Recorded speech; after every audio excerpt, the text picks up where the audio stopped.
Boa noite. Prefeito em exercício e procurador do município visitam o Legislativo Municipal. O Poder Legislativo é um poder harmônico ao Executivo Municipal, mas um poder que traz tanta representatividade da comunidade de Passo Fundo e que tenho certeza que será um ano promissor. Conheça a trajetória do presidente Ronaldo Rosa.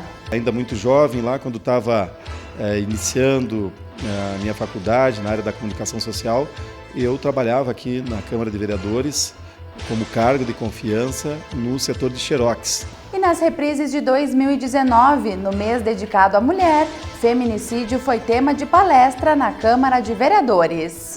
A chefe de polícia do Rio Grande do Sul abriu a palestra lembrando que a história nos mostra que todos os dias são de luta para as mulheres.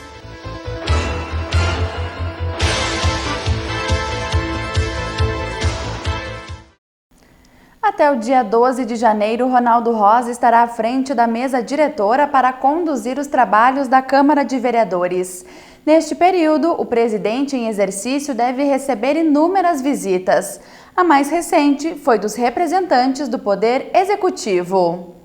Hoje é um dia super importante para mim aqui na presidência da Câmara de Vereadores, a oportunidade que tenho como vice de assumir enquanto o presidente Saul Spinelli estiver nas suas férias, né? E nesse primeiro dia de trabalho, além de alguns despachos que a gente já teve que fazer aqui na presidência, a assinatura de alguns documentos, porque o trabalho no Legislativo ele prossegue mesmo agora no período de recesso, também foi um dia de receber visitas. Recebi um grupo de secretários municipais, representados aqui na pessoa do Procurador-Geral, Dr. Adolfo Freitas, e depois o prefeito em exercício, João Pedro Nunes.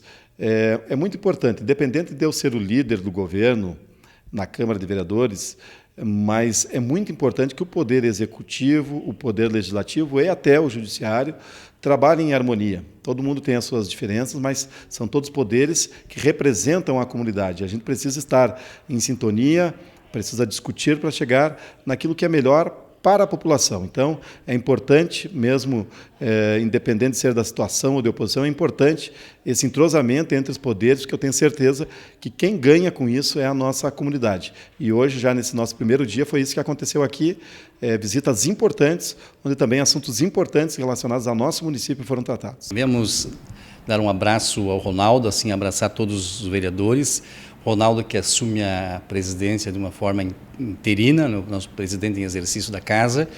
O Poder Legislativo é um poder harmônico ao Executivo Municipal, mas um poder que traz tanta representatividade da comunidade de Passo Fundo e que tenho certeza que será um ano promissor, liderado pelo vereador Saul Spinelli, juntamente com o Ronaldo Rosa e a mesa diretora. Enfim, todos os vereadores, tenho certeza de que Passo Fundo ganhará com esta representatividade. E um dos assuntos, claro, foi o IPTU. Conforme o procurador, a alteração da planta de valores genéricos não tinha o objetivo de aumentar o imposto, mas fazer uma correção. Nós tivemos várias alterações do IPTU, muitas para diminuição. Nós tivemos um aumento de 145% nas isenções, né? Então muitas pessoas não pagarão IPTU. Tivemos várias faixas de aumento pequeno e tivemos que corrigir algumas distorções históricas para aqueles terrenos que não têm construção. Adolfo Freitas também ressaltou que o vencimento da parcela única foi prorrogado. Nós prorrogamos o pagamento de IPTU, parcela única com desconto até o dia 8 de janeiro, né, até a próxima quarta-feira. Então, nós também estamos atendendo toda a população que necessitar de esclarecimentos, de informações, na Antônio Araújo, no prédio da Secretaria da Fazenda, das 8 às 17 horas, sem fechar o meio-dia. E a nossa equipe também aproveitou essa visita para conhecer um pouco da história de Ronaldo Rosa. Ele contou como foi trabalhar no setor de xerox e na assessoria de comunicação antes de chegar à presidência da Câmara. Hoje eu me sinto muito orgulhoso de poder estar aqui, mesmo que interinamente, respondendo pela presidência da Câmara, porque ainda muito jovem, lá quando estava iniciando a minha faculdade na área da comunicação social, eu trabalhava aqui na Câmara de Vereadores como cargo de confiança no setor de xerox, né? E fiquei muito conhecido no setor de xerox porque muitas pessoas vinham até a Câmara de Vereadores. Naquela época era permitido cópias, inclusive, de livros, né, e de trabalhos de faculdades, de escolas, e as pessoas vinham. Então, eu tinha contato com quase a maioria das pessoas que passavam aqui pelo Legislativo, passavam nos gabinetes, pegavam uma autorização de xerox, cada vereador tinha uma cota naquela época, e eu que controlava a cota de cada vereador no setor xerox, e eu, então, também que tirava as fotocópias, então, para as pessoas. Começou ali, né, fiquei alguns anos nesse setor, em torno de 3 anos, aí me ausentei, fiquei fora da Câmara por alguns outros anos, quando eu concluí, então, a Faculdade de Comunicação Social, e aí tive a oportunidade de retornar para a Câmara de Vereadores para trabalhar na assessoria de imprensa. Na época, jornalistas renomados trabalhavam na assessoria de imprensa da Câmara, onde, para mim, foi uma segunda faculdade, né? Eu pude aprender muito, né, com vários colegas, mas aqui eu me lembro da jornalista Fátima Trombini, que foi uma grande referência para todos nós que trabalhamos na área política. Tive a oportunidade de trabalhar com ela, também hoje com o vice-reitor da UPF, o professor Rogério Silva, entre outros jornalistas que eu podia citar aqui, mas cito eles dois só para fazer recordar aquela época. E aí, depois, saí da assessoria da comunicação da Câmara, também fiquei mais um tempo me dedicando à minha profissão, no rádio, onde me envolvi novamente com a política, trabalhando no Poder Executivo desta vez, onde, na primeira eleição do prefeito Luciano, fui convidado para representar ou responder pelo Departamento de Ouvidoria da Prefeitura. E ali, então, que venho a decisão final da minha parte de concorrer pela primeira vez a um cargo eletivo, conseguindo, então, me eleger vereador de Passo Fundo, o que ser vereador de Passo Fundo já é algo importante, né? É uma das cidades mais importantes do estado do Rio Grande do Sul, mas agora imagina ser vereador de Passo Fundo e estar na presidência da Câmara.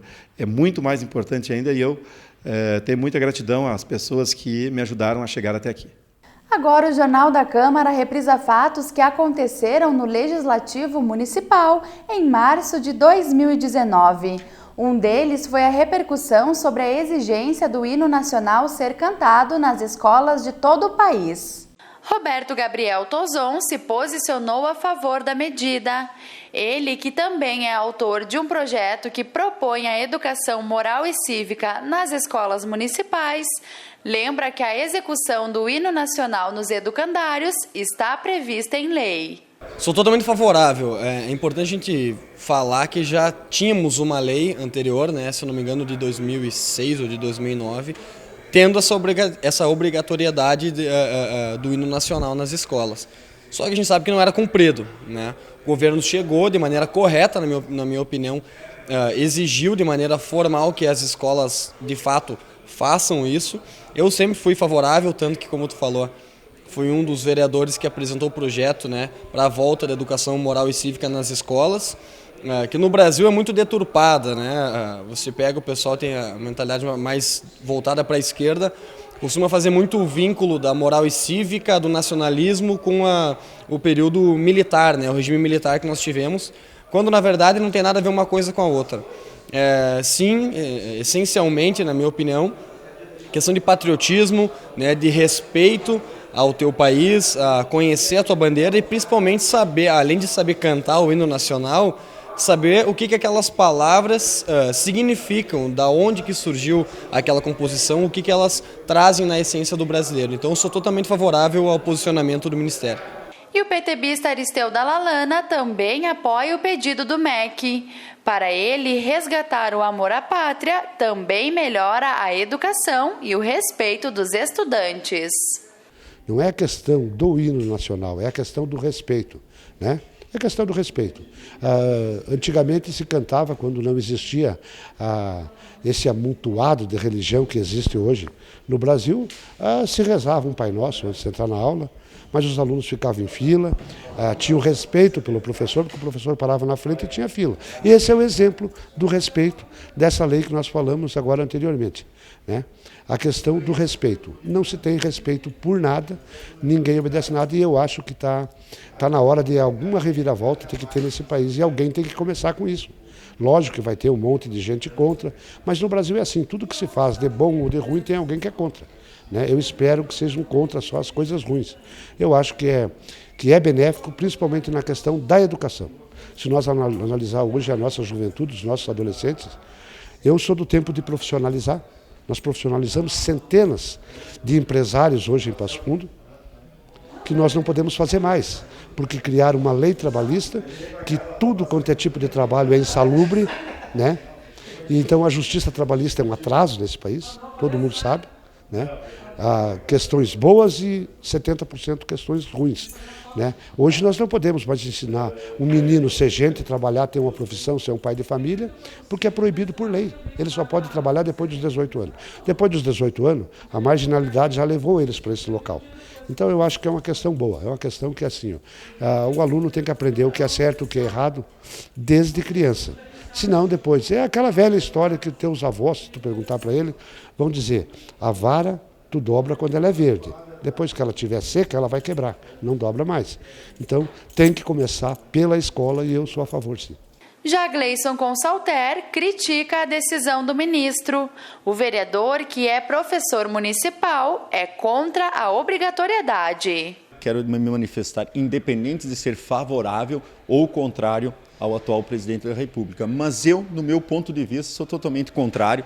Eu acho que não vai alterar em nada você cantar ou não cantar o hino. Eu não vou deixar de ser patriota, ou até mesmo por causa disso as crianças também. E ainda de fato foi colocado de exibirem um vídeo para comprovar que foi cantado o hino. Eu acho assim que muitas vezes é válido, seria, mas não dessa forma que está sendo tratada. Não vai deixar de ser patriota da mesma forma, e isso que os próprios professores, independente, particulares ou públicos, trabalham sim com os alunos essa questão do hino nacional brasileiro, até mesmo do hino rio-grandense, tudo no seu tempo, mas eu acho que não é o momento para isso, de a cada momento assim a gente ter que divulgar e estar cantando o hino nacional com as crianças. Acredito que não é por aí o caminho.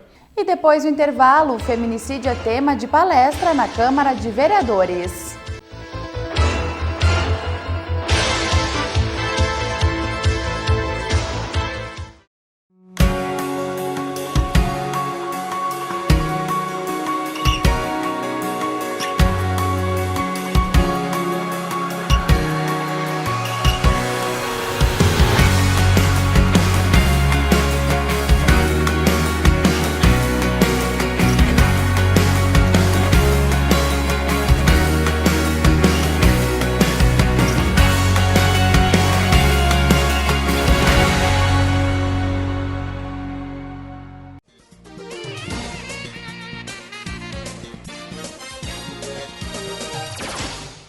Um dos cartões postais de Passo Fundo mais visitados por turistas e amantes do tradicionalismo é a Praça da Cuia. O monumento foi instalado na região central da cidade em 7 de agosto de 1957 e foi um presente de Jânio Quadros, governador de São Paulo, pela passagem do centenário do município. Por iniciativa do vereador Meireles Duarte, em 1995, foi aprovada uma lei que tornou a cuia símbolo oficial de Passo Fundo. A Praça Marechal Floriano, que leva o nome do segundo presidente do Brasil, possui ainda bustos em homenagem a diversas personalidades que fizeram parte da nossa história.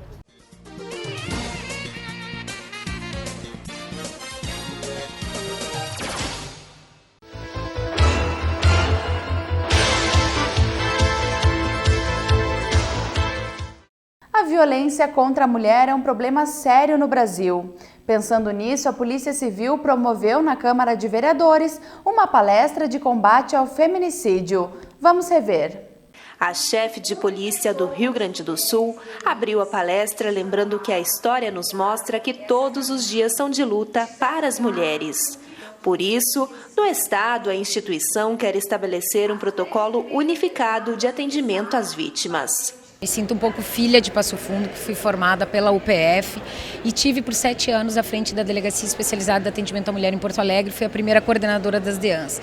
Então essa experiência fez com que eu chegasse à chefia de polícia hoje e que a gestão tivesse então um olhar diferenciado a essas violências, a esse combate à violência doméstica e familiar, principalmente que atinge as nossas mulheres.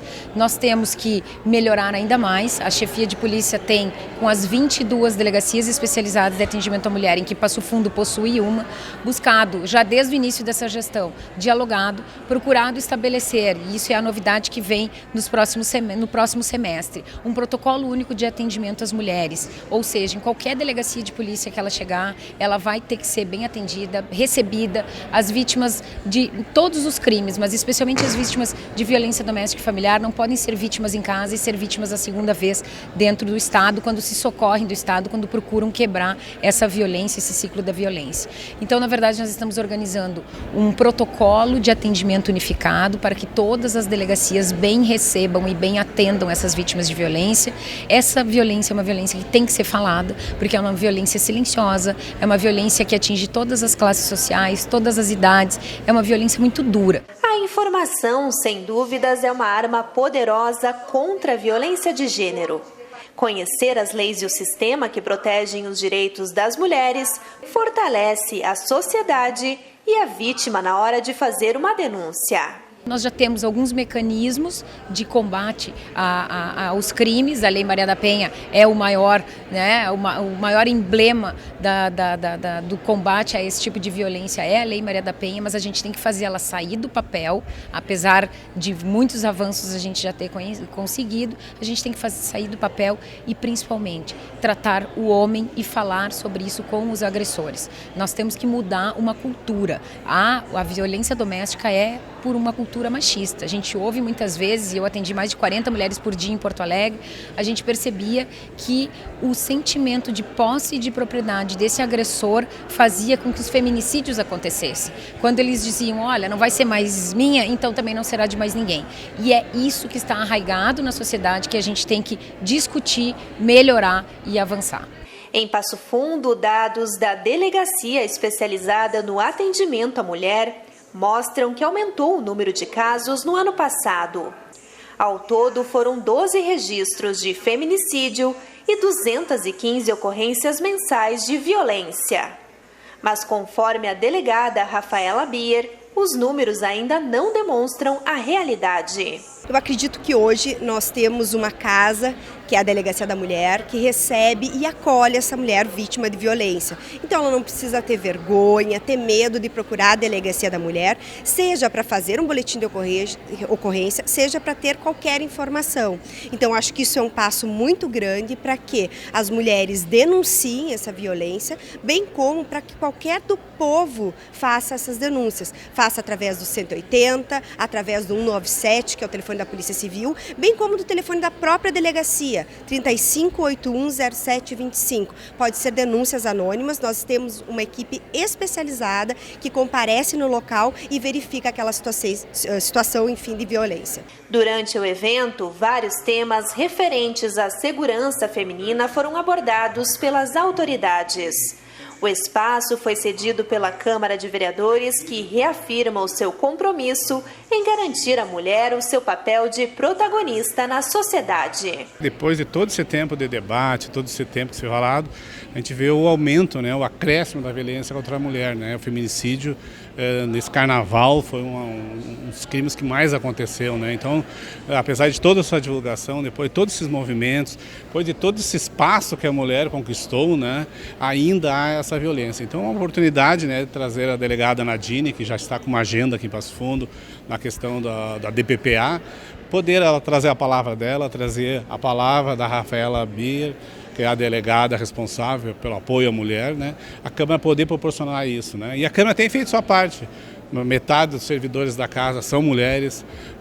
Hoje, na presidência da casa, a diretora da casa é uma mulher, a procuradora da casa é uma mulher, o gabinete do vereador tem 2 mulheres também, 50%. Então, ela está ocupando o espaço que é devido, mas nos preocupa muito a questão da violência. E Só vamos atingir isso, melhorar isso com palestra, com informação. A mulher tem que denunciar, tem que buscar os seus direitos e a Câmara de Vereadores está fazendo sua parte. Super importante a cedência dessa casa, porque a Câmara de Vereadores é a casa do povo. Nada mais justo do que abordar um tema de suma importância não só no Dia Internacional da Mulher, mas também de suma importância em todos os dias.